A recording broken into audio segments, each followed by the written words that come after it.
జ్యోతిష్య శాస్త్రం ప్రకారం కాళ్లజోడు ధరిస్తే ఇంట్లో సానుకూల శక్తి నిలిచి స్త్రీ జీవితంలో అదృష్టం ఉంటుంది.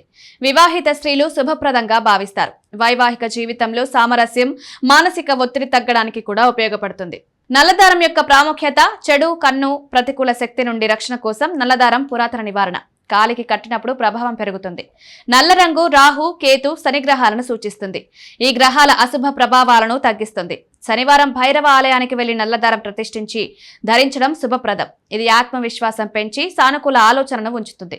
మానసిక ఒత్తిడి, భయం, ఆందోళన తగ్గిస్తుంది. కాళ్ల కంప, నల్లదారం కలిపి ధరించడం ఎంతో ప్రయోజనకరం. కానీ మేషం, వృశ్చికం, కర్కాటక రాశుల మహిళలు చీలమండతో నల్లదారం ధరించకూడదని జ్యోతిష్యులు చెప్తున్నారు. దీనివల్ల ఆర్థిక నష్టం, వైవాహిక ఉద్రిక్తత, ఆరోగ్య సమస్యలు తలెత్తుతాయి. వెండి బ్రాస్లెట్ లేదా తెల్లటి దారం ధరించడం మంచిది. నల్లదారం కడుపు నొప్పి, వెన్ను నొప్పి, వెన్నెముక సమస్యలకు ఉపశమనం.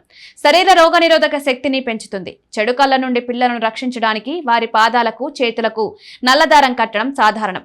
సంపద, అదృష్టం కోసం కాళ్ల కంప ధరించే ముందు గంగాజలంతో శుద్ధి చేయండి. సంపద, అదృష్టం కోసం కాళ్ల కంప ధరించే ముందు గంగాజలంతో శుద్ధి చేయాలి.